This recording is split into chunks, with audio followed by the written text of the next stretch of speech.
My daughter uninvited me from her church leadership installation because I didn't fit the image. This happened 3 days after I buried my sister, the sister who helped raise her. Pastor Nicole stood at that pulpit in her $800 designer suit and preached about leaving old things behind.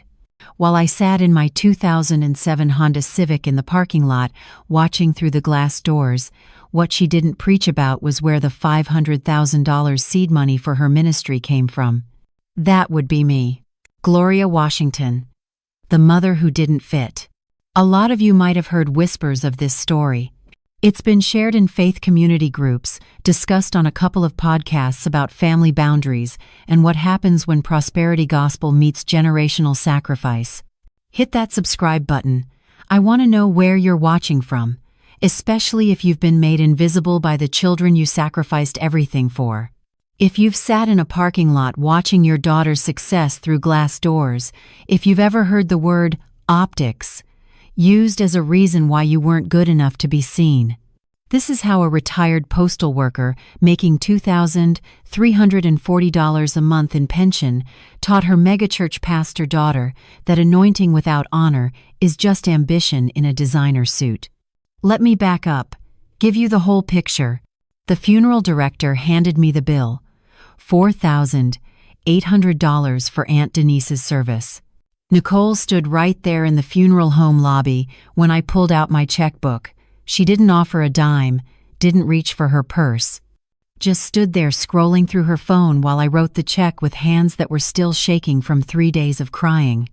"Mom, you really should let the family help with this," she said, not looking up from her screen. But she didn't say she'd help, just that someone should, someone else, someone not her. I'm Gloria Washington, 59 years old. Spent 34 years working for the Atlanta Post Office. Started in 1989 at $8.25 an hour, sorting mail on the overnight shift. The shift nobody wanted because it meant sleeping during the day and missing your child's school plays and parent-teacher conferences. But it paid $1.50 more per hour than the day shift, and when you're a single mother, you take the extra $1.50. Retired 2 years ago with a pension of $2,340 monthly. My car has 198,000 miles. I shop at Kroger with coupons clipped from the Sunday paper. Get my hair done at my cousin Sheila's house for $45 instead of those fancy Buckhead salons where Nicole goes, the ones that charge $200 and serve you champagne while you wait. Nicole makes $180,000 a year as lead pastor of Elevation Grace Megachurch. Her Mercedes GLE payment is $890 monthly. Her house payment, the 4-bedroom in the nice part of Alpharetta, $3,600. She shops at Whole Foods. Gets her nails done every 2 weeks at $85 a session. Her stylist charges $250 per visit. Meanwhile, I'm wearing the same navy dress I bought at Macy's 4 years ago for $67 on clearance. My 2007 Honda Civic needs new tires, but I'm waiting until next month when I get my pension check. I pack my lunch in Tupperware. My phone is 4 years old. Nicole sees all this and thinks, poor mama barely surviving on her postal pension. She doesn't see the rest. She's never asked about the rest. Never wondered how a postal worker paid for her private Christian school education $12,000 a year for 8 years. Never questioned how I sent her to Spelman College. $47,000 a year for 4 years. Never asked how I funded her year at seminary. $38,000. Cash, no loans. She graduated debt-free while her classmates were drowning in 6-figure student loans. But she doesn't know those numbers because I never told her. And she never asked. Last year at Thanksgiving, Nicole corrected my grammar in front of her ministry team. We were at her house, the one in Alpharetta with the 2-story foyer and the chandelier that cost more than my monthly pension. I was telling a story about Aunt Denise's last doctor appointment. "So I seen the cardiologist on Tuesday," I said. Nicole's smile went tight. That look I'd been seeing more and more the last 10 years. The look that said she was about to fix me in front of people. "Mom, it's," I saw. Not, "I seen." "You've been speaking English your entire life." Her executive pastor Brandon did that uncomfortable laugh. "You know the one, not mean exactly, but agreeing. Like Nicole had done something helpful. Like I needed correcting at my own daughter's Thanksgiving table." "Sorry, baby," I said quietly. "Still learning, I guess. But here's what Nicole doesn't know. I code switch. Have been since 1989. When I started at the post office, I learned real fast that supervisors treated you different depending on how you talked. If I said, "I seen," I'd get overlooked for advancement. If I said, "I saw," suddenly, I was professional enough for leadership positions. So I learned both languages, one for survival, one for home. When I negotiate with my property managers, my grammar is perfect. When I meet with Kenneth Chen, my attorney, he has no idea I ever sorted mail in my life. When I structure nonprofit donations through my foundation, the accountants think I'm just another educated investor. I choose when to perform and when to just be Gloria from South Atlanta. Nicole thinks I'm uneducated because I say, "I seen," at her Thanksgiving table.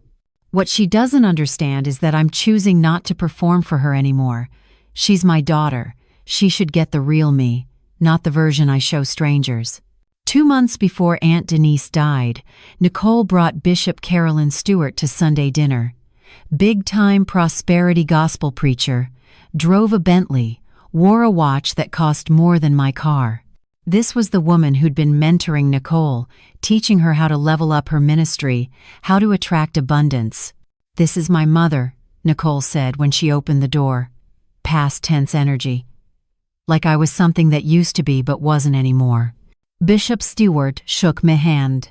Professional but distant. Already looking past me. "What kind of work did you do, Sister Washington?" she asked. Making conversation. "Postal service. 3, 4 years. Started as a mail sorter. Worked up to distribution supervisor. Before I retired." I watched Nicole's neck flush red. That's how I always knew. That red creeping up from her collar when she was embarrassed. "Mom's on a fixed income now," Nicole jumped in. "Retirement, you know." Fixed income. True. But Nicole had no idea what that income was fixed at. After dinner, I watched through the kitchen window as Nicole walked Bishop Stewart to the Bentley. Lots of apologetic hand gestures. Explanatory body language. I knew exactly what she was saying out there, explaining me away. When Nicole came back inside, her whole neck was red. 3 days after we buried Aunt Denise, I got the phone call. Not from Nicole, from Shanice, her 2 4-year-old personal assistant. "Miss Washington? This is Shanice calling from Pastor Nicole's office." Pastor Nicole. Not your daughter. Not Nicole. Pastor Nicole. Like I was a congregation member she'd never met. "Hi, baby," I said. "Is everything okay?" Pastor Nicole asked me to reach out about Sunday's installation service. Shanice's voice had that careful, HR-trained tone. "The leadership installation is going to be a very high-profile event. We're expecting media coverage, prominent ministry leaders from across the Southeast, and we'll be live streaming to over 50,000 people." I waited, knew something was coming. You don't send your assistant to call your mother about good news. Pastor Nicole feels it would be best if you didn't attend this particular service. She wanted me to convey that it's nothing personal, just that the event has very specific optics requirements, and she's not in a position to field questions about her background right now. She said you'd understand. Optics, background, questions, each word landed like a separate slap. "I don't understand," I said, and my voice came out smaller than I wanted. "This is my daughter's installation. Why wouldn't I be there?" Shanice hesitated. I heard papers shuffling. She was reading from notes. Pastor Nicole said to tell you that your presence might create narratives that could distract from the ministry's message. She's worked very hard to build a certain platform, and this installation is about cementing that platform. She needs everything to be aligned with the vision God has given her for Elevation Grace. Vision God gave her. Not the vision I funded, apparently. When is Nicole planning to tell me this herself? I asked. She's in a pre-installation prayer retreat this week at a facility in the mountains. Complete digital detox. No phones, no outside communication. She wanted me to handle all the logistics before she left. Logistics, like I was a catering order that needed to be canceled. I hung up without saying goodbye. Sat at my kitchen table in the house I bought in 1994. The same 1,100 square feet. Same laminate countertops from 2003. Same refrigerator that makes that humming sound. Aunt Denise's funeral program was still sitting there. We'd buried her just 3 days ago. My baby sister, the one who picked Nicole up from school when I was working the overnight shift, who helped with science projects at 10 p.m. because I was sorting mail at the distribution center, who braided Nicole's hair for school photos because my hands were too tired from lifting mail bins. Nicole had shown up 20 minutes late to the funeral, left early, didn't help plan anything, didn't contribute money, stood by the casket for maybe 90 seconds, then spent the rest of the viewing on her phone in the parking lot, posting Instagram stories about honoring the ancestors with a black and white filter over a stock photo of praying hands. Not a single photo of Aunt Denise. Not one story about the woman who raised her when I couldn't be there. And now, 3 days after we put Denise in the ground, I was being uninvited from Nicole's big moment because I didn't fit the image. I should have stayed home Sunday. Should have accepted the dismissal.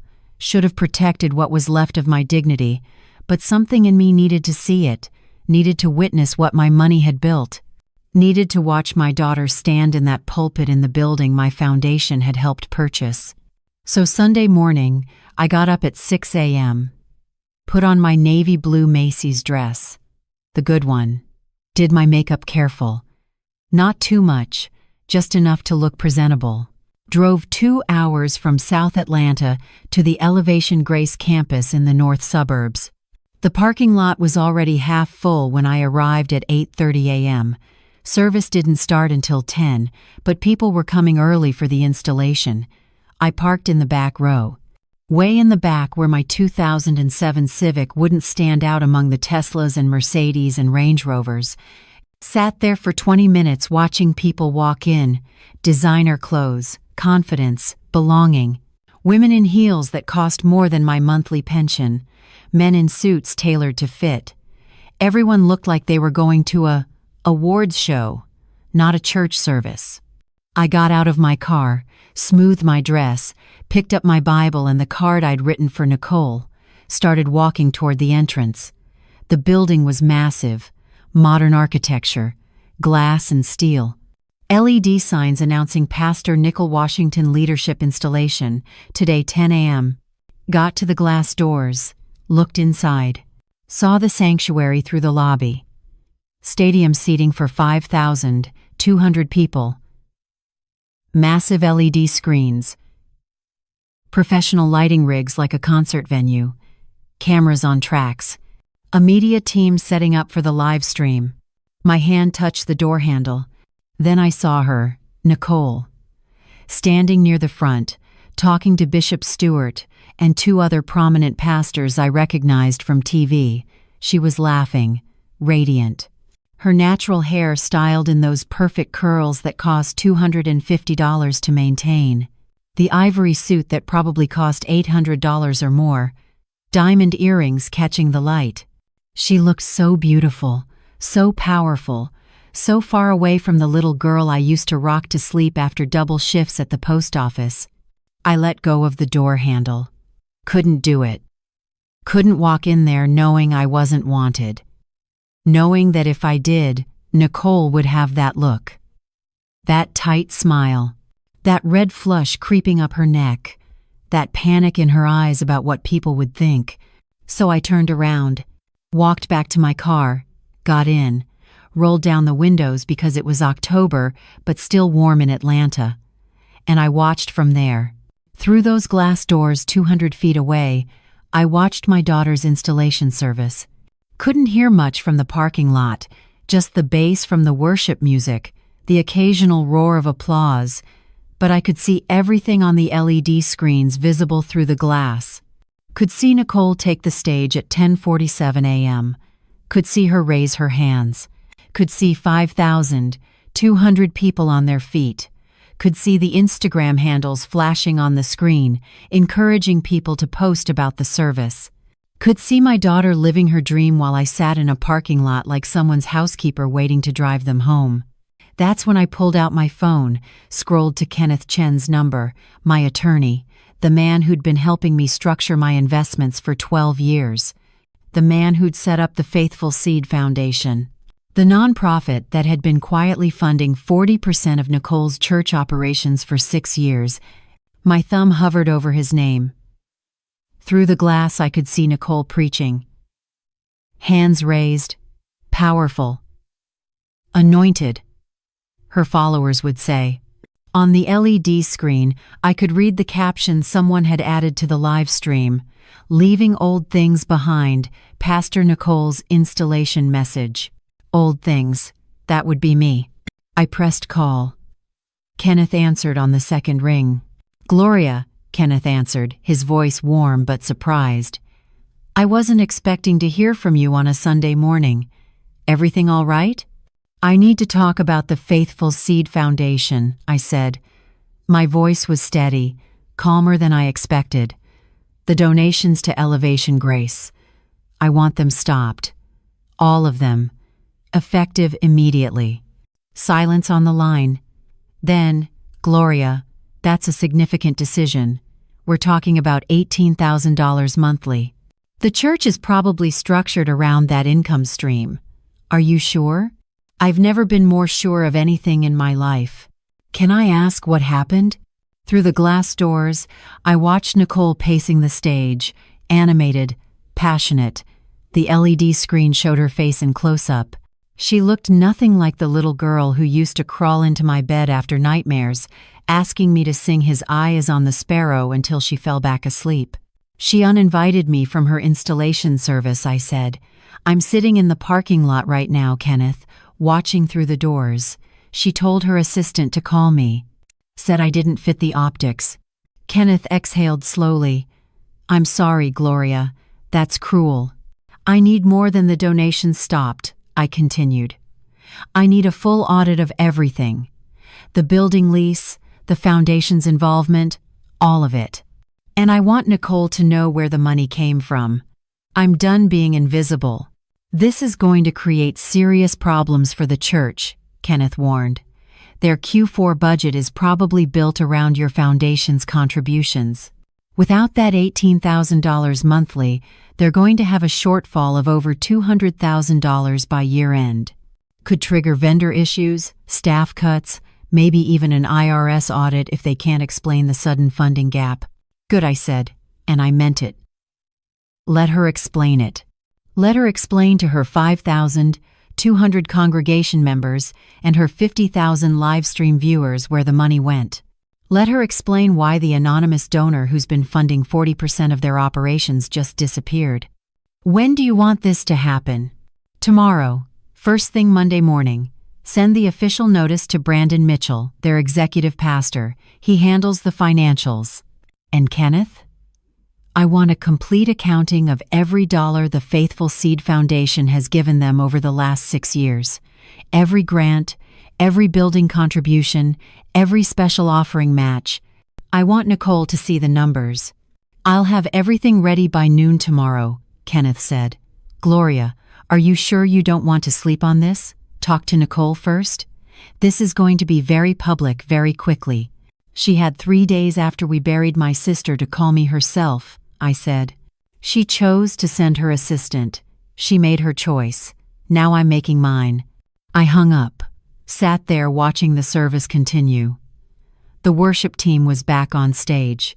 People were dancing in the aisles. Nicole was standing at the altar, hands raised, eyes closed. The picture of spiritual authority. The cameras were capturing every angle for the thousands watching online. My phone buzzed. A text from my neighbor, Sister Marlene Brown, 71 years old. She'd lived next door to me for 23 years. Watched Nicole grow up. Sister Marlene, watching Nicole's installation on the live stream. She looks beautiful. You must be so proud. Where are you sitting? I'm trying to spot you in the crowd. I stared at that text for a long time, tried to figure out how to respond. Finally typed back. Me, couldn't make it today, watching from home. Sister Marlene, oh no, are you sick?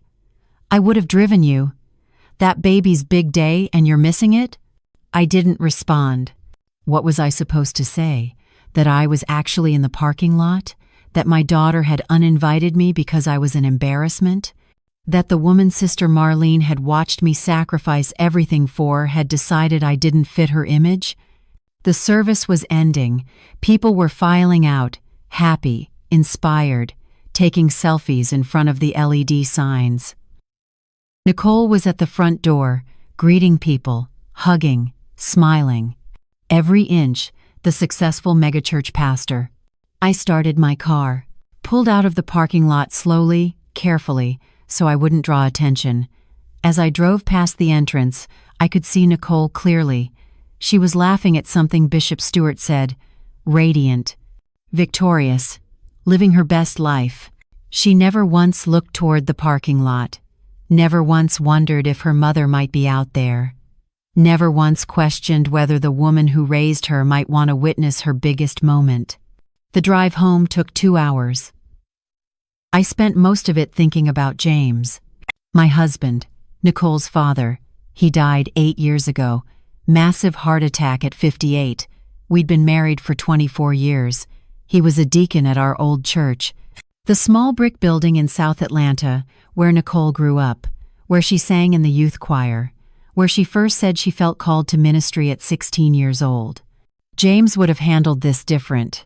He was gentle, patient, always believed in talking things through. Baby, give her time, he would have said. She's young. She's finding her way. She'll come back to what we taught her.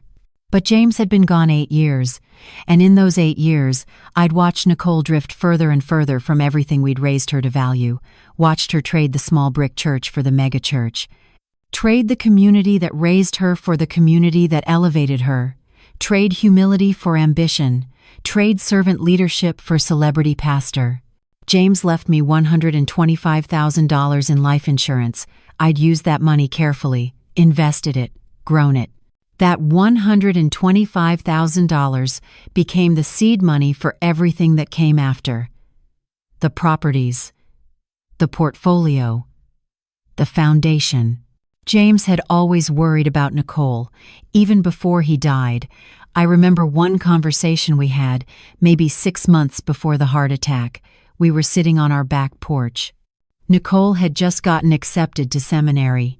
She'd called to tell us, but the whole conversation was about the connections she'd made, the influential pastors who were mentoring her, the platform she was building. That girl's got ambition, James said quietly after we hung up. But I don't hear much about calling anymore, just career. She's young, I'd said, defending her. She's excited. Nothing wrong with ambition. James had looked at me with those tired eyes. He'd been working double shifts at the hospital, night nurse for 28 years. Ambition's fine, Gloria, but when ambition costs you your character, you're building on sand. Jesus talked about that. Storms come, sand shifts, everything falls. I hadn't understood what he meant then. Thought he was being too hard on her, too old-fashioned, too stuck in the ways of the small brick church.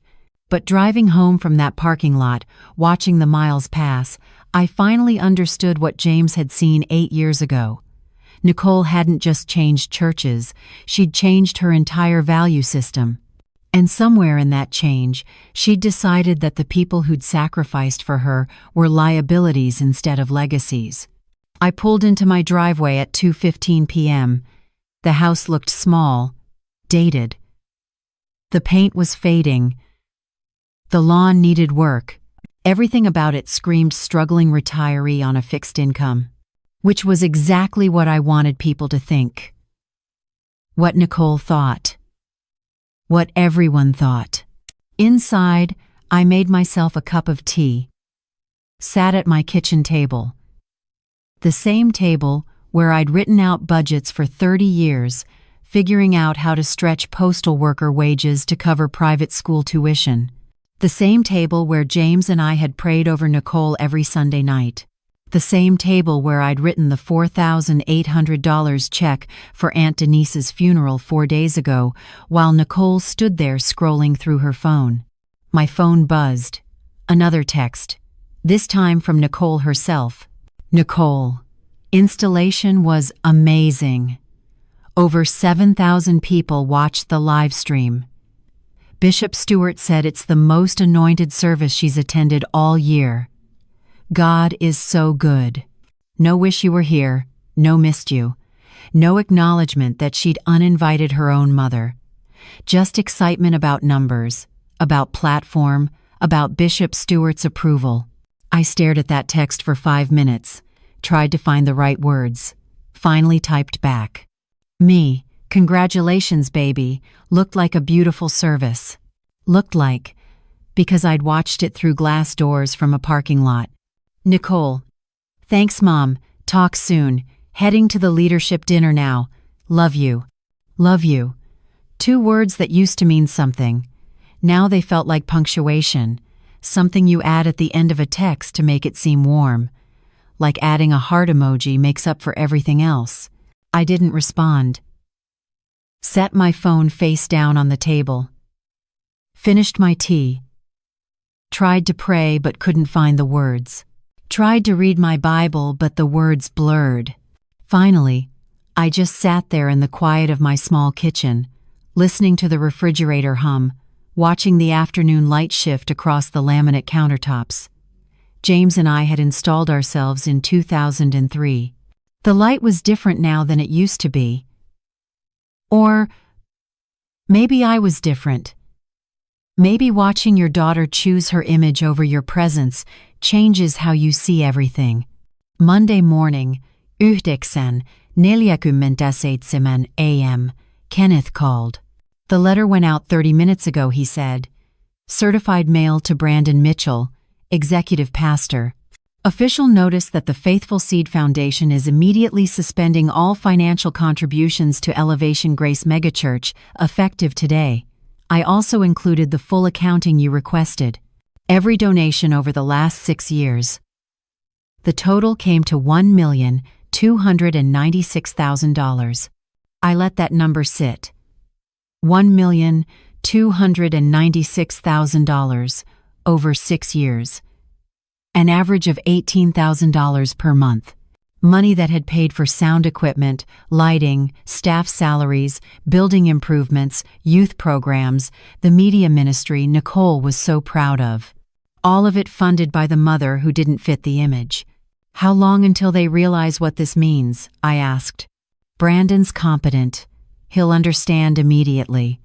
By this afternoon, he'll be running numbers, trying to figure out how to cover the shortfall. By tomorrow, he'll be in panic mode. By the end of the week, they'll have to make cuts. The foundation's contributions were covering their facility lease payment, which is $15,000 monthly. Without that, they're going to default within 30 days. The facility lease, I said slowly. Kenneth, who owns that building? Let me check the file. I heard papers shuffling. It's owned by, wait, Gloria, this is one of yours, Peachtree Ministry Properties LLC. You've owned that building since 2017. They've been paying you rent for 6 years. The irony hit me like cold water. Nicole's church had been paying rent to my LLC for 6 years. Every month, $15,000 moved from Elevation Grace's account to an account controlled by me. She'd been writing checks to a property management company, never knowing her mother was on the other end. So if the foundation stops covering the lease payment, I said, and the church can't pay, you can evict them, Kenneth finished. Gloria, this is bigger than I thought. You don't just fund the church, you own the building they're in. If they can't pay rent, you have legal grounds to terminate the lease. They'd have 60 days to vacate. Where would a 5,200-member megachurch go with 60 days' notice? Nowhere, I said. They'd collapse. Is that what you want? I thought about Nicole standing at that pulpit, preaching about leaving old things behind. Thought about sitting in that parking lot. Thought about Aunt Denise's funeral, Nicole on her phone. Thought about 34 years of overnight shifts at the post office. Thought about James working himself to death at 58. Thought about every sacrifice, every missed school play, every time I chose Nicole's future over my own comfort. I want her to understand, I said. I want her to understand what it cost, what she's been standing on all these years. I want her to know that the empire she's so proud of was built on the back of the mother she's ashamed of. She's going to find out very soon, Kenneth said. Brandon will start digging into the foundation structure. He'll trace it back to you. Give it 48 hours, maybe less. Good, I said. Let her dig. Let her find out who's been funding her dream while she's been hiding me in parking lots. Kenneth was quiet for a moment. Then, Gloria, I've been your attorney for 12 years.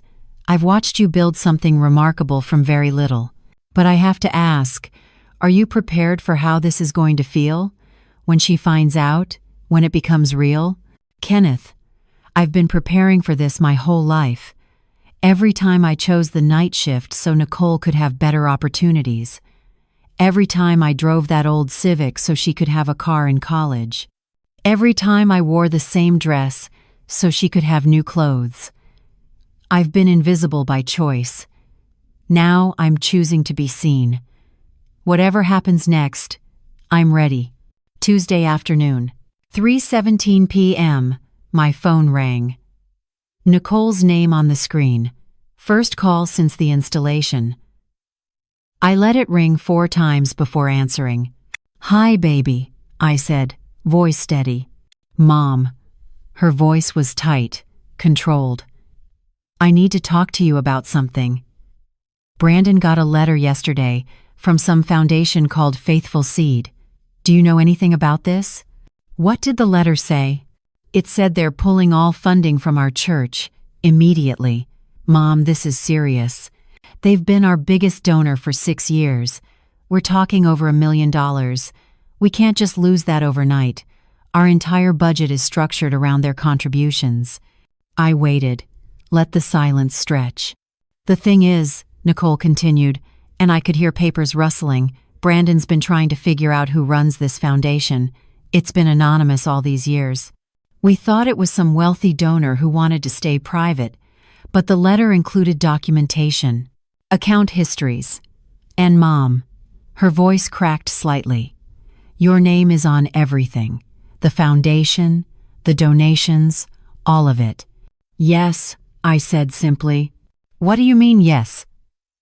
"Mom, this doesn't make sense. You're on a postal pension. How could you possibly have given our church over $1 million? The same way I paid for your private school," I said. "The same way I sent you to Spelman debt-free. The same way I funded your year at seminary. I found a way, Nicole. I've always found a way. But why would you pull the funding?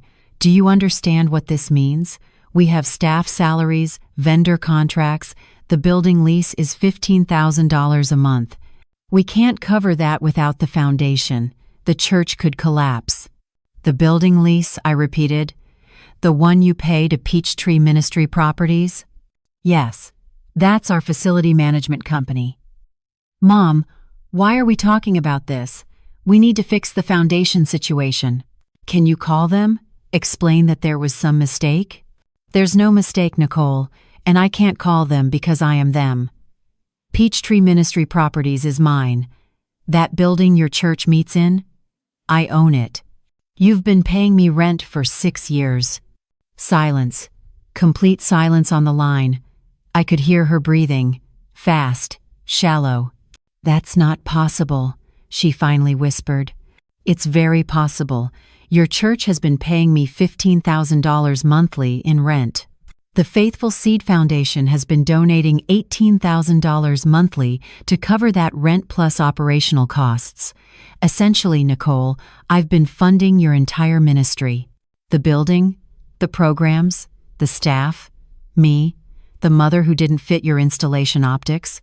Mom, I don't understand. How is this possible?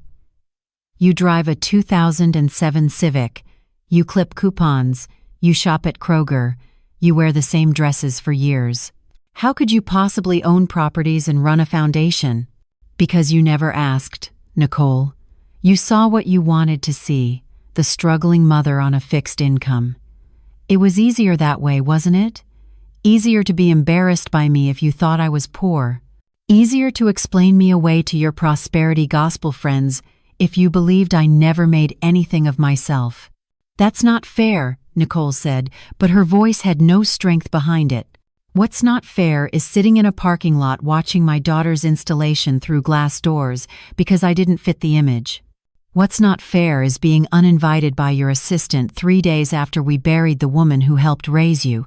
What's not fair, Nicole, is building your entire ministry on money that came from the mother you're ashamed to acknowledge. I never said I was ashamed of you. You didn't have to say it. You said it when you corrected my grammar in front of your ministry team. You said it when you told people I worked in facility management instead of the post office.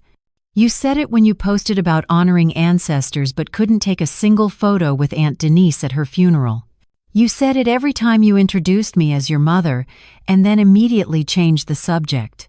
Mom, I was trying to protect you. My world is complicated. There are expectations, image management, donor relationships. I didn't want people to judge you. Or judge you, I said quietly.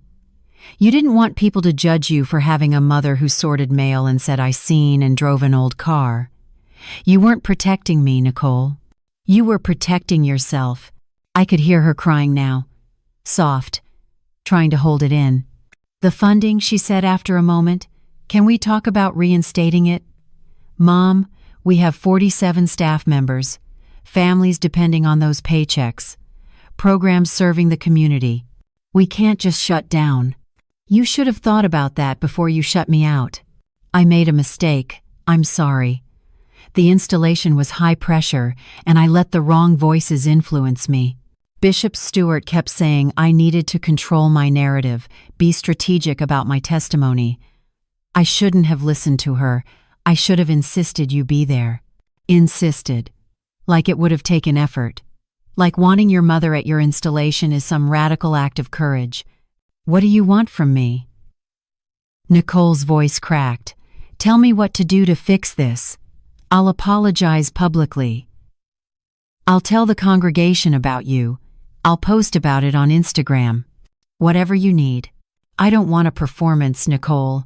I don't want you to fix your image by suddenly claiming me now that it's convenient. I want you to understand what you threw away when you chose optics over your own mother. So that's it? You're just going to destroy everything I've built? I built it, I said, and my voice was steel. You just stood in front of it and took credit. And now you're going to learn what happens when the foundation you've been standing on decides to move. I hung up. Sat there shaking. It's one thing to plan confrontation, another thing to execute it. Another thing entirely to hear your daughter crying on the phone and know you're the cause, and still believe you're doing the right thing. My phone rang again immediately. Nicole. I declined the call. It rang again. Declined. Then a text came through. Nicole, please don't do this. I'm begging you. Let me come talk to you in person. Today. Right now. Please. I turned my phone face down. Walked to my bedroom. Opened the closet. Pulled out the box from the top shelf. The one I'd been keeping for years. Inside were all the things I'd saved. Nicole's report cards from elementary school. Photos from her high school graduation. Her acceptance letter to Spelman. The program from her seminary graduation, where she'd thanked God and her mentors, but hadn't mentioned me once in her speech. At the bottom of the box was James's funeral program. I pulled it out. Ran my fingers over his photo. 58 years old. Gone too soon. He'd worked himself to death so Nicole could have opportunities. Night shifts for 28 years as a nurse. His body gave out at the hospital, ironically, on a Tuesday morning at 6:15 a.m., right after his shift ended. Nicole had cried at his funeral, real tears. I remembered that. She'd loved her father. But even then, even at 24 years old, fresh out of college, I'd watched her network, watched her exchange numbers with influential pastors who came to pay respects, watched her treat her father's funeral like an opportunity to make connections. James would not have wanted this. He would have wanted reconciliation, forgiveness, grace. But James also would not have let Nicole treat me the way she'd been treating me. He would have confronted her years ago, would have sat her down and reminded her where she came from. But James was gone, and I'd spent 8 years trying to be both parents. Trying to be the gentle one and the firm one. Trying to give Nicole space to grow while also holding her accountable. I'd failed at the balance. Let too much slide, excused too much. Told myself she was young, she was ambitious, she'd grow out of it. She hadn't grown out of it. She'd grown deeper into it. Wednesday morning. Kenneth called at 8:30 a.m. Brandon Mitchell showed up at my office yesterday afternoon, he said, without an appointment. Wanted to discuss the foundation situation. He's desperate, Gloria. They ran the numbers. Without your funding, they can't make payroll next month, can't cover the building lease, can't maintain their vendor contracts. He's looking at laying off 30 of their 47 staff members within 2 weeks. What did you tell him? That I represent the foundation's interests, and the foundation has made its decision. He asked if there were conditions under which funding might be reinstated. I told him that was above my pay grade. Good. He also asked about the building lease. Wanted to know if there was flexibility on the payment terms, maybe a grace period. I told him the lease terms are standard, payment due on the 1st of each month. Default triggers eviction proceedings after treat of days. And he started crying, Gloria, right there in my office, said this church is his life, that he's got 3 kids and a mortgage, and he's too old to start over somewhere else. Said Nicole is falling apart, having panic attacks, can't sleep. Said the congregation is already asking questions about why their biggest donor disappeared. I closed my eyes, imagined Brandon in Kenneth's office, 35 years old, probably thought he was climbing the ministry career ladder, probably never imagined it could all collapse this fast. Kenneth, I need you to do something for me. Name it. I want a full accounting of every person on that church's payroll. Names, salaries, job descriptions. I want to know who's actually serving the community and who's just serving Nicole's image. I can have that by tomorrow. And I want you to draft a proposal. A restructuring plan. Cuts the staff to 15 people. Keeps the essential community programs. Eliminates the media team, the Instagram manager, the brand consultants, all the image management positions. Reduces Nicole's salary from $180,000 to $75,000. I want a lean operation focused on actual ministry, not platform building. You want to save the church, Kenneth said slowly, just not the version Nicole built. I want to save what James would have recognized as a church, what Aunt Denise would have been proud of. Not this prosperity gospel empire that forgot where it came from. And if Nicole refuses the restructuring, then she can figure out how to run a megachurch with no building and no funding, I said. Her choice. Thursday afternoon, 2:34 p.m. Nicole showed up at my house. I watched through the front window as her Mercedes pulled into my driveway. She sat there for a full 3 minutes before getting out. When she finally did, she looked smaller somehow. No designer suit today, just jeans and a sweatshirt, hair pulled back in a simple ponytail, no makeup that I could see. This was the Nicole I used to know, before the megachurch, before the platform, before the image became more important than the person. I opened the door before she could knock. "Hi, baby," I said. She looked at me, really looked at me, maybe for the first time in years. Her eyes were red, swollen from crying. "Can I come in?" I stepped aside. She walked into the small living room, looked around like she was seeing it for the first time. The worn couch James and I bought in 1998. The coffee table with the water ring from where Nicole used to set her juice cup as a kid, the photos on the wall, her school pictures, her and James at her high school graduation, our family at Christmas 2015, the last one before James died. She sat down on the couch.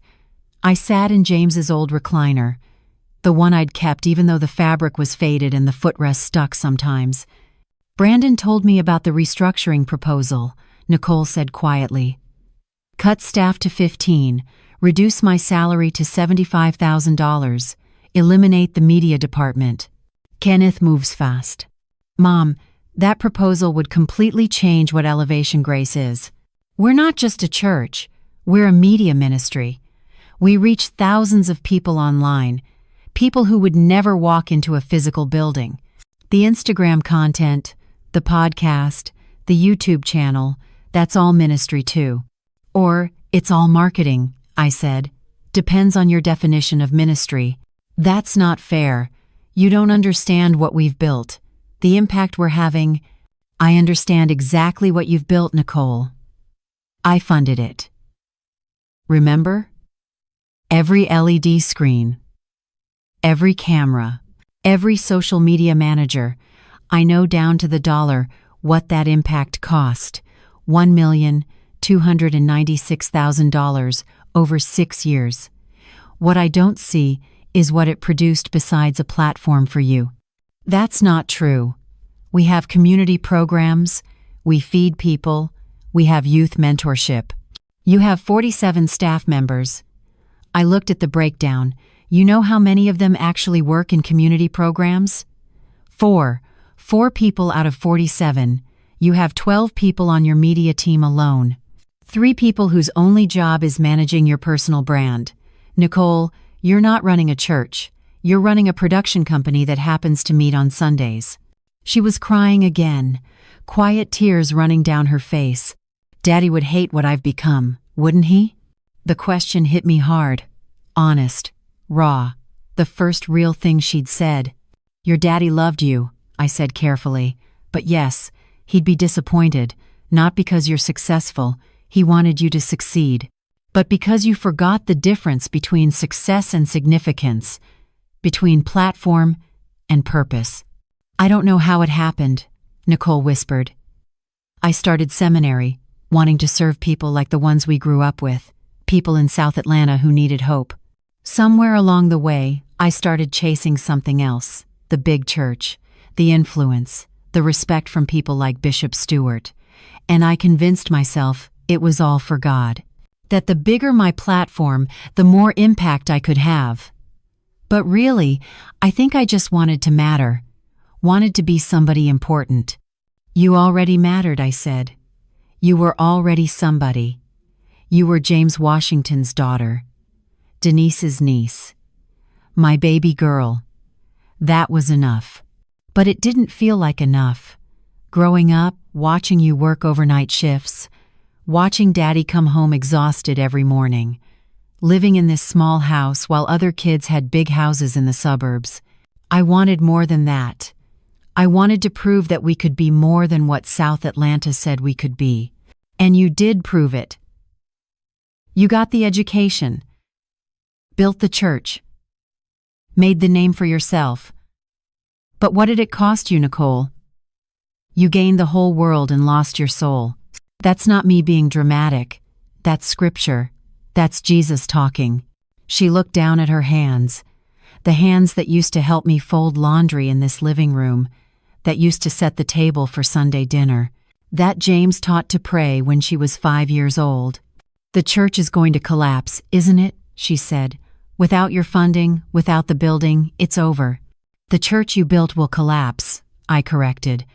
"But churches existed long before LED screens and Instagram accounts. The question is whether you're willing to build something different, something real." The restructuring proposal. You really want me to take a $105,000 pay cut? Mom, I have a mortgage, car payments. I've built a lifestyle around my current salary. Then sell the house in Alpharetta. Trade the Mercedes for something reasonable. Live within your means like the rest of us do. That's what your daddy did. That's what I did. That's what real people do. I don't know if I can do that. I don't know if I can go backwards. It's not going backwards, I said. It's going back to the beginning. Back to why you said yes to ministry in the first place. Back to the girl who stood up in that little brick church at 16 years old and said God was calling her to serve people. Remember that girl? Barely, Nicole admitted. She feels like someone else. She's still in there. Under all the designer clothes and the image management and the platform building, she's still there. The question is whether you're brave enough to find her again. Nicole stood up, walked to the wall of photos, stopped in front of the one from Christmas 2015. James had his arm around both of us. We were laughing about something. I couldn't remember what, just that we were together, that we were family, that nothing else mattered. I miss him, Nicole said, touching the frame. I miss who I was when he was alive. He's been gone 8 years. You've been becoming this person for longer than that. I know, she said, still looking at the photo. I think it started in seminary. Everyone there was so ambitious, so focused on building big ministries. The professors talked about church growth strategies and donor development and platform building. Nobody talked about the small brick churches like the one we grew up in. Those churches were seen as failures. As places that didn't have vision, I absorbed that message. Started believing that bigger was better. That influence equaled anointing. She turned to face me, and then Bishop Stewart took me under her wing, told me I had potential, that I could be one of the big voices in ministry if I was strategic. She taught me everything. How to dress, how to speak, how to build a brand, how to attract the right kind of donors, how to position myself. And it worked. Everything she taught me worked. The church grew. The platform expanded. The opportunities came. But somewhere in all of that, I lost something. I can't even name what it was. Just know that it's gone. You lost yourself, I said simply. You traded who you were for who you thought you needed to be, and you lost the people who loved you for who you actually were, not who you performed to be. Nicole sat back down, put her face in her hands, her shoulders shook. I let her cry. Sometimes people need to fall apart before they can put themselves back together the right way. After a few minutes, she looked up. The congregation is asking questions. About why our biggest donor pulled out. About the financial situation. Brandon's trying to manage it, but rumors are spreading. Someone posted on Facebook that the church is in crisis. It's getting messy. Then tell them the truth. What truth? That my mother funded the whole operation and I didn't even know it? That I uninvited her from my installation because she embarrassed me? That's not a truth that makes me look good, Mom. Maybe that's the point. Maybe you need to stop worrying about looking good and start worrying about being good. She flinched. That's harsh. It's honest. There's a difference. We sat in silence for a moment. I could hear the refrigerator humming in the kitchen, the same sound that had been the background music of Nicole's childhood. The same sound James and I used to hear when we sat up late at this table, figuring out how to make the money stretch another week. The restructuring proposal, Nicole said finally. If I accept it, if I cut the staff, reduce my salary, eliminate the media department, would you reinstate the funding? Would you let us stay in the building? En certaines conditions. What conditions? First, you make a public apology, not a strategic PR apology, a real one. You tell the congregation what happened, that your mother funded the ministry, that you uninvited her from your installation, that you were wrong, that you're sorry. No spin, no image management, just truth. Nicole's face went pale. That would destroy my credibility. People trust me because they think I built this from nothing. If they know I've been standing on your money the whole time, then they'll know the truth, and you'll have to rebuild credibility the old-fashioned way, by actually earning it. What else? Second, you step down from lead pastor. What? Mom, no, that's asking too much. You asked what it would take. I'm telling you. You step down. Take a lesser role, associate pastor, focused on actual community work, not platform, not media, not conferences, just serving people. The way you said you wanted to when you were 16. For how long? 2 years minimum, maybe longer. Depends on whether you can remember how to be humble. Who would be lead pastor? That's for the board to decide. Not you, not me. Let them find someone who actually wants to serve instead of perform. Nicole stood up, paced to the window, looked out at the street where she used to ride her bike as a kid, where James taught her to drive when she was 15, where she used to sit on the porch with Aunt Denise, talking about boys and dreams and everything that felt important then. You're asking me to give up everything I've worked for, she said, not turning around. I'm asking you to give up everything you worked for at the expense of who you were supposed to be. There's a difference. Bishop Stewart will never speak to me again if I do this. All the connections I've made, the other megachurch pastors, the conference opportunities, all of that goes away if I step down. Then you'll find out who your real friends are. The people who loved you for your position will leave. The people who love you for yourself will stay. That's not a loss. That's clarity. She turned back to me. And if I can't do it, if I can't accept these terms, then Kenneth will proceed with the eviction. 60 days notice. The church will have to find a new building, which they can't afford without my funding. Most of the congregation will scatter to other churches. Elevation Grace will collapse. Brandon and the other staff will lose their jobs. And you'll spend the rest of your life knowing you chose your pride over everything else. That's not a choice. That's an ultimatum. No, baby. An ultimatum is what you gave me when you sent Shanice to uninvite me from your installation, when you decided I didn't fit your image, when you chose optics over your own mother. This is just consequences. This is what happens when you build your life on sand and the tide comes in. Nicole walked to the door, put her hand on the knob, stood there for a long moment. I need time to think, she said finally. You have until Monday. Kenneth needs an answer by 5 p.m. After that, the eviction notice goes out. She opened the door, stopped, turned back. Do you still love me? She asked, and her voice was small, like a child's. I've never stopped loving you, I said. But love doesn't mean protecting you from the consequences of your choices. Your daddy taught me that. Sometimes love means letting people fall so they can learn to stand on their own. That's where we are now. She nodded slowly, walked out to her Mercedes. I watched through the window as she sat in the driver's seat for another 5 minutes before starting the car, watched her pull out of the driveway, watched until the taillights disappeared around the corner. Then I walked back to James's recliner, sat down in the worn fabric, closed my eyes, and prayed. Not for Nicole to make the choice I wanted, just for her to make the choice that would save her soul. Claude can make mistakes. Please double-check responses. Friday morning, Sister Marlene knocked on my door at 7:45 a.m. I was already up, had been since 5:30, couldn't sleep. Kept thinking about Nicole's face when she asked if I still loved her. Kept hearing James's voice in my head from all those years ago. Ambition's fine, Gloria. But when ambition costs you your character, you're building on sand.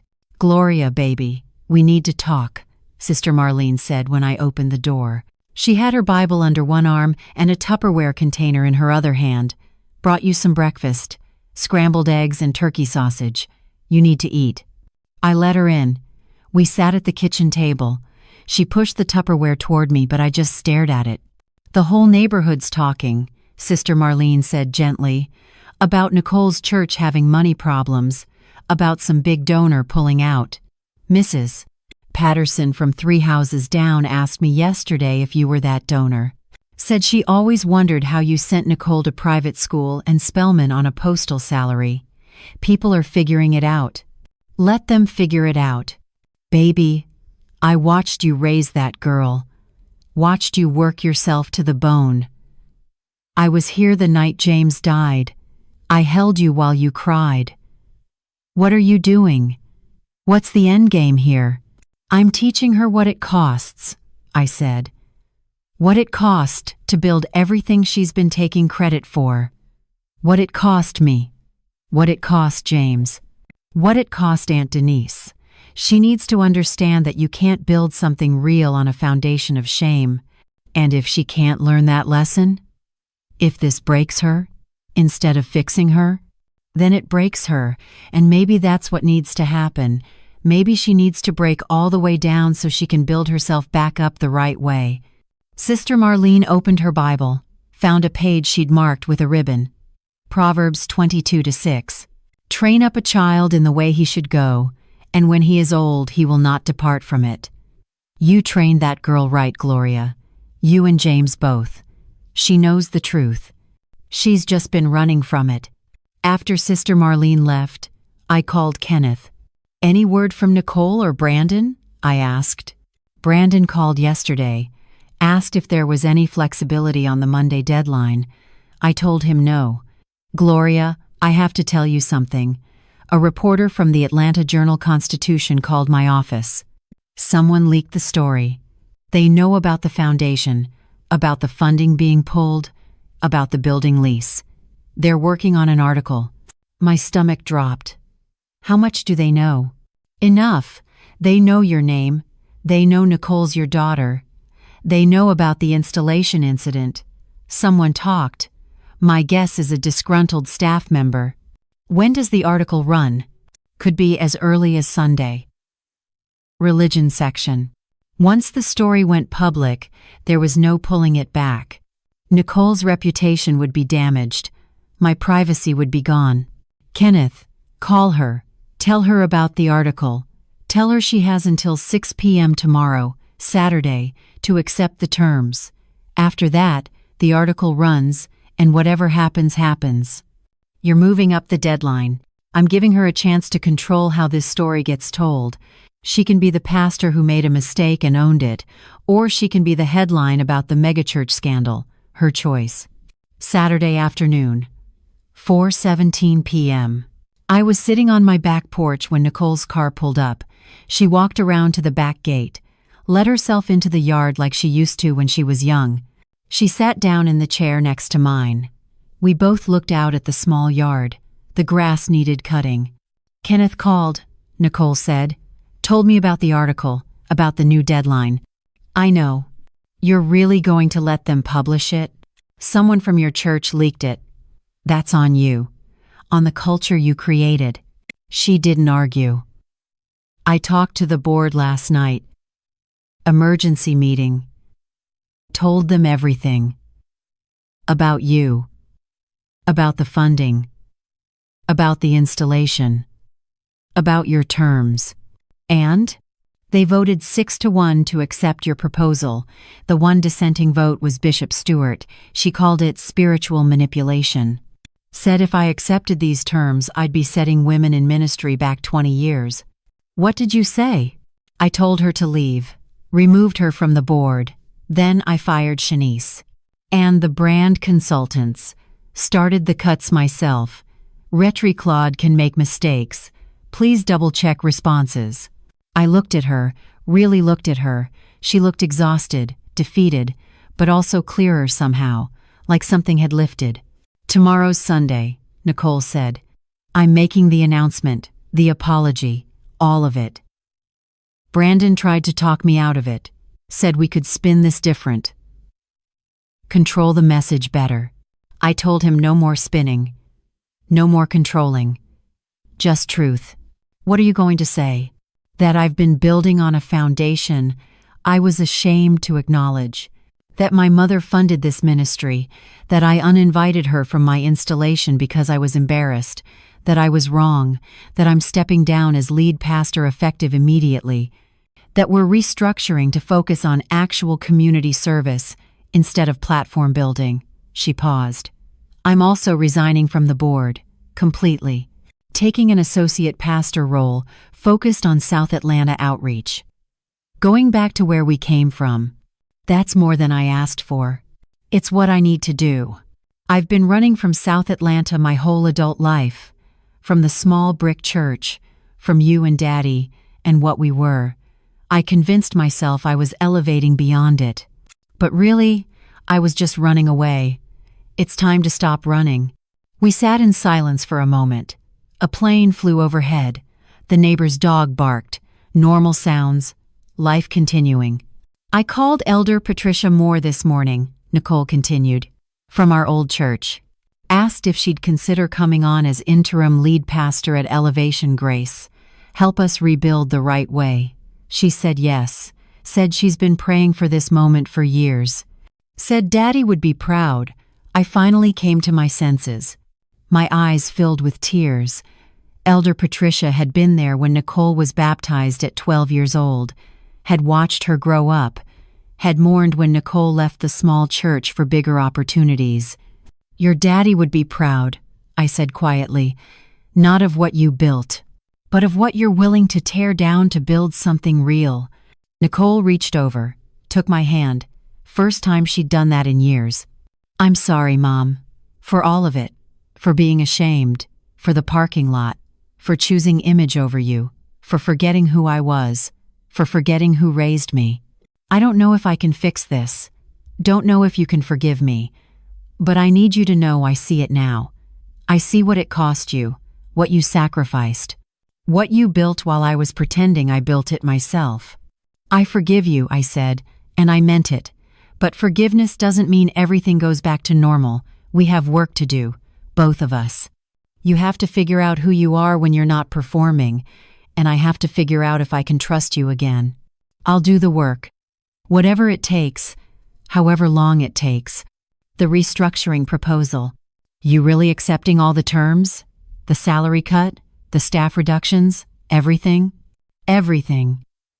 Kenneth's drafting the paperwork now. We'll sign Monday morning. The funding can resume once we've completed the restructuring. The building lease, we'll keep paying. On time. Every month. And the article? I called the reporter this morning. Gave her a statement, confirmed everything, told her I'm making a public apology tomorrow. Asked if she'd hold the story until after my announcement, so the congregation hears it from me first. She agreed. Sunday morning. I got up at 6 a.m., put on my navy dress, did my makeup, drove the 2 hours to Elevation Grace. This time, I didn't park in the back. I parked in the third row. Got out. Walked straight to the front entrance. Brandon was standing there greeting people. When he saw me, his eyes went wide. Miss Washington, he said, voice shaking. Thank you for coming. Where should I sit? Front row.